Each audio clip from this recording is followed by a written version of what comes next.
Hey everybody, welcome back to the FutureSwell YouTube channel. My name is Joe Giglio. I'm a marine biologist and I'll be the host of today's episode. So let's jump right in. Today I'm going to be reacting to some videos that I found on the internet about orcas attacking. They are one of the world's best known apex predators. With that being said, they've never actually harmed a human in the wild.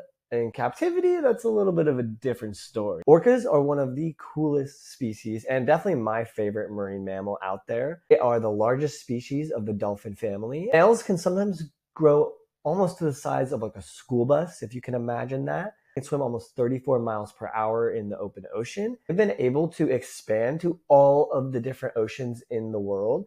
So you can find them in the Gulf of Mexico, all the way to the Arctic, all the way to the Antarctic. You can find them in every single ocean in the world. Without further ado, let's jump in and start reacting. So what scientists have found kind of observing these whales as they're attacking these boats is that they go immediately in to disable either the rudder or the keel of the boat. And they're really just leaving these boats like floating out in the ocean. They have been sinking some of them, but they don't do anything with the people inside of them. So even if the boat goes under, they just leave the people alone and get out of there. And there's a few reasons why they think this might be happening. Scientists, they really don't know for sure why the orcas are attacking these boats outside of Portugal and Spain. But what they think happened is that one of the matriarchs of the pod that lives around that area may have had a negative encounter with a boat passing through the region.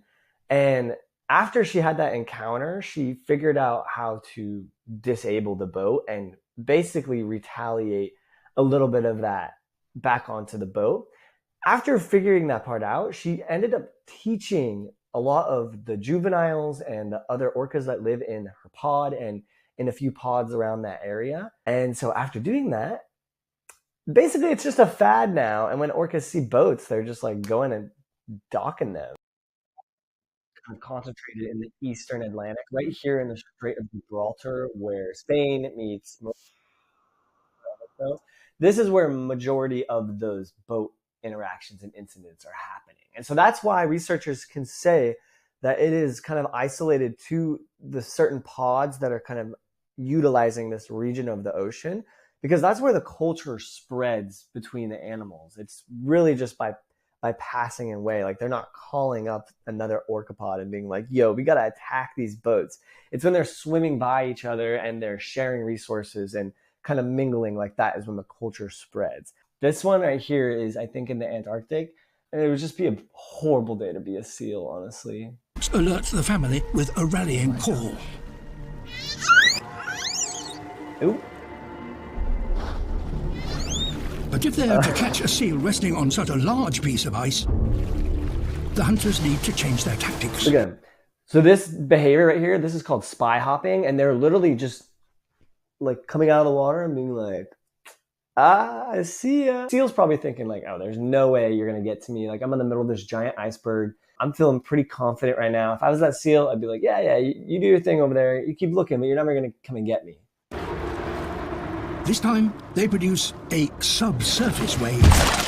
Look at that. They swam together to create waves big enough that would disrupt the ice and break it into smaller icebergs. So now this seal is like, oh no. Still has a raft. Look at him. You see that look right there? He knows he's about to... And appears to be protected from any oncoming wave.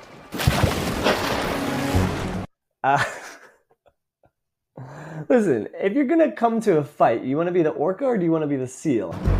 Ruthless. Working in a coordinated way, the pod pushed the seal's ice platform into clearer water. Like at some point you do feel bad for the seal, but oh my gosh, look at him, so sad. And he's like, are you guys gonna help me? Like you guys are just gonna videotape this?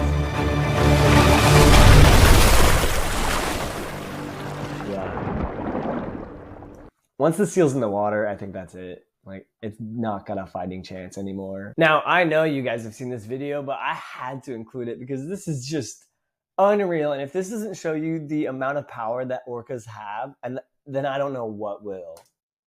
They're hunting a seal right now.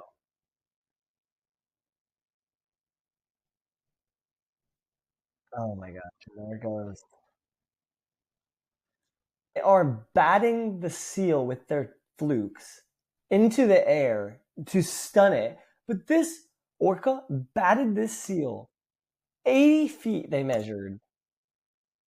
Come on, right here.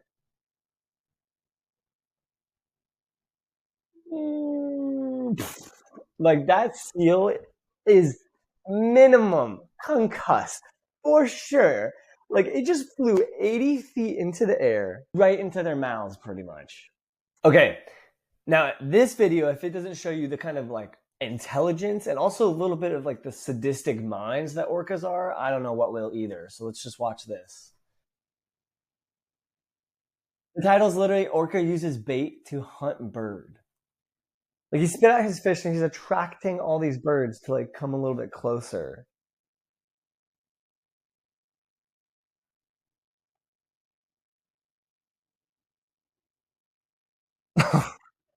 Somebody get the zookeeper. This is the last video I have for you guys, but I just wanted to show you this one because I saw it just scrolling through TikTok a few months ago and I just, man, this is the dream of every marine biologist is to be on a boat witnessing what's happening in this video because it's just insane. Ready?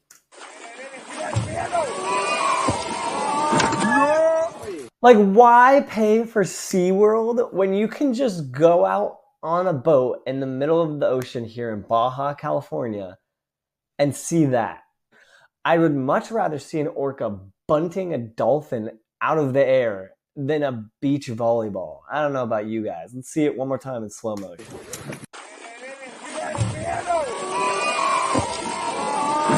Like that orca is almost the size of a bus. It's bigger than all those boats, and it just jumped all the way out of the water. One more time. Insane, insane.